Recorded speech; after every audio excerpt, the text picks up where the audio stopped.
It's offensive. I am offensive. I am offensive. But I'm going to try to be generic. I am offensive. So just repeat back what you can of the question to me, and it'll be broad answers, and I'll kind of cycle between the two of you. And if there's anything you both want to answer, feel free. Okay. Sure. Stacy Tesser, Disney Good luck on Worldwide that one. Generic. So Scott. Yes, ma'am. From the beginning, you were determined to make this movie in a particular way. No green screen, nothing added in post. Can you tell us about that? When Steven Spielberg and Stacey Snider asked me to be a part of this film, I was, one of my attributes as a filmmaker is I like to do everything for real, and I don't like to use any green screen and do everything practically. I think it's just important. I think it's a lost art form in cinema. It's kind of become everything CG and live in this fantastical world, and I'm trying to bring it back. And with that was a challenge for Lance and I to do everything practically and for real on this film and go the speeds that we say we're going. And it's something that I'm proud of because we were able to accomplish it on our film. And Lance, what were the biggest challenges in trying to accomplish that?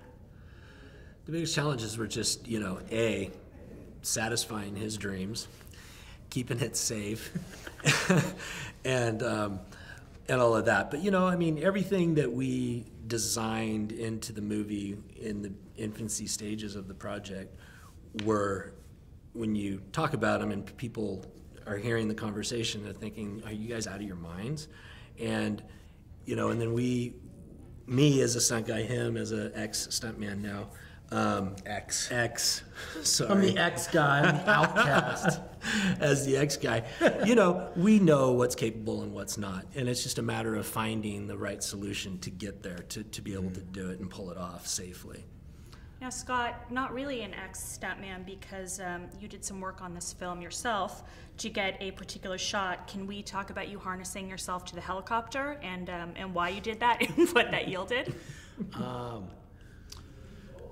So sometimes, because of my stunt background, I want to show the audience certain angles and things that I have been so fortunate enough to have seen.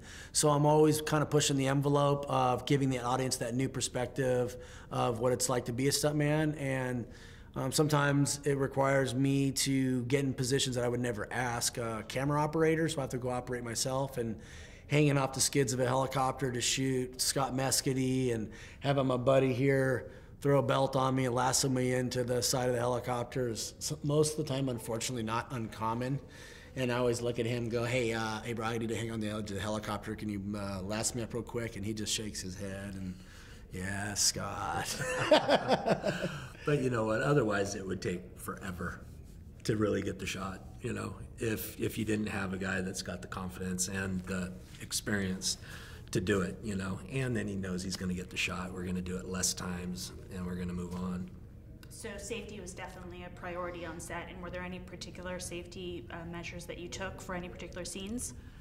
Well, those were all hidden, really. They were either hidden in the vehicles, and with the talent that we brought in to drive the vehicles, that was a big safety buffer themselves, just having the right drivers do the right, having the right guy to perform that particular task, and just, surrounding yourself with a great team. I think safety for Lance and I is really important. When we pride ourselves in having a flawless safety record, because it's not us doing the stunts anymore as much, but our friends are. So we actually probably go even farther to the extent to make sure it is safe. Sometimes when you do your own stunts, you know what you're capable of and you kind of maybe push the envelope a little bit. But when I think it's your fellow man and fellow friends and brothers, you actually go farther to make sure nothing can happen. Yeah, that's true. So maybe you're talking about Tanner and Reese. They were two stunt drivers and We played were- a big role. We were so lucky to work with some of the best drivers in the world in terms of world race champions and no camera work and been a part of camera stunt work for a long time, like Tanner Faust and Reese Millen, Rich Rutherford. Go down the line, Paul Dillenbach. It was just great because it gave Lance and I like that confidence to know, even like Sam Hubenet, the drift champion, that when you say, I want you to hit this corner at about 80 miles an hour and flick it sideways, and I want you 3 inches off of the camera with the tail end of your car, they're going to do that.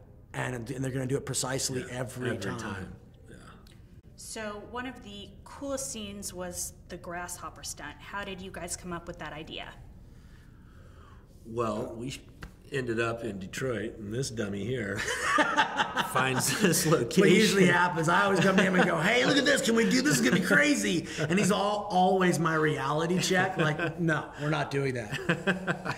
But the grasshopper was something that his dad and my dad did a jump in a film called Our Winning Season. Our Winning Season, and it was a big jump, and it was through a drive-in movie, theater screen, and it was 25 feet up in the air, and it was something that I wanted to recreate for the movie. And I found a spot in Detroit where they would probably have to jump. The mark was 170 feet, about 20 feet up above 4 lanes of traffic, and land it. And I needed him. That's not my problem. His problem was, how do we do it practically and for real and land it and drive away? Yeah. So anyways, after a little modification to the park and creating a nicer landing zone and doing some modifications to the car, we ultimately, went out and tested and figured all of this out and, used our past experiences of things that we've done in the past that were similar or close to, and also put some math to it and on speeds and velocity and angle of ramp. And his brother ended up up doing the jump for us, Troy. My brother Troy ended up doing it. How fast? He was 73 was the target 73 speed. miles an hour, 170 feet. And he had to land at 170. He had like 165 to 174 window before it would have been bad for the car. Yeah, it was about driving away, so we needed to hit the ramp, for the downsized ramp. Very exact science. It is.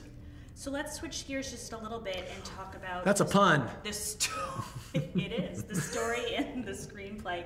What was it about the Gatton screenplay that really drew you to the story? When the screenplay came across my desk, I was reticent because I had probably the wrong expectations when I saw the title. I thought, it's just going to be a very superficial, shallow movie with just a bunch of dumb car driving. And as I started reading the script, I realized, oh my gosh, there's a great story here with great characters in this really amazing world. And that's what really gravitated towards me about the story. And I think it's actually a testament to the actors that we attracted to the movie as well. I think Aaron Paul has so much integrity as a film actor that I don't think he would do it if it wasn't that. He really wouldn't, and neither would Michael Keaton or Dominic Cooper. There are actors that have so much integrity that they want to put themselves in stuff that really, for them, has a lot of meat. So in Aaron Paul, we see the creation of a protagonist we can really root for. What was it about Aaron that made him be ideal for this role of Toby? When Aaron's name came across in the casting process, his name came up for the bad guy. And I was really like, who's Aaron Paul? I hadn't watched Breaking Bad. And so I saw a tape on him. I'm like, I was looking for the next Steve McQueen. Not to replicate him, but somebody that had that vibe of being charismatic and likable, but also very edgy. And Aaron, I saw his work. I was like, this guy's amazing. He should be playing Toby Marshall, not the villain. That's the obvious choice. The interesting choice is the lead. And I think his ability to bring all of those qualities to this character is what made this film so unique. You've said that you want audiences to not only feel like they're watching fast cars, but like they're driving those cars. So what did you do to accomplish this, both of you? Well, I think with the challenges that I put upon Lance, I'll let him talk about that, was when I casted the actors, I said, hey, like the 60s and 70s car movies, and that's the kind of movie I'm trying to make right now, that you need to do a lot of your own stunts. And you need to do a lot of your own driving, because I have shots in it that I want to show the audiences that it's you. It's not a stunt double. And I casted Aaron. I said, hey, if you're going to do this, you need to learn how to drive. And I said, Lance, you need to figure it out. He doesn't know how to drive. Ding, ding. Yeah, ding, ding. Your turn. Yeah, no, so we put them all through the paces, and really basically taught them all how to just learn car control. So while they are driving, if they are, if they do lose control, they know how to regain it. And then within the same time zone of that, we started teaching them to do tricks, sliding up to camera, doing 180s, reverse 180s, 360s, teaching them all kinds of different things. And they all took to it really, really well. And Aaron, he was like, hire him, make him a stunt guy. He picked it up like that. And because I came up to him and I asked him in the middle of the first day of training, and I said, "Hey, how's Aaron doing? Is he all right? Can he drive?" And he goes, "Well, if this acting career doesn't work out for him, he can always be a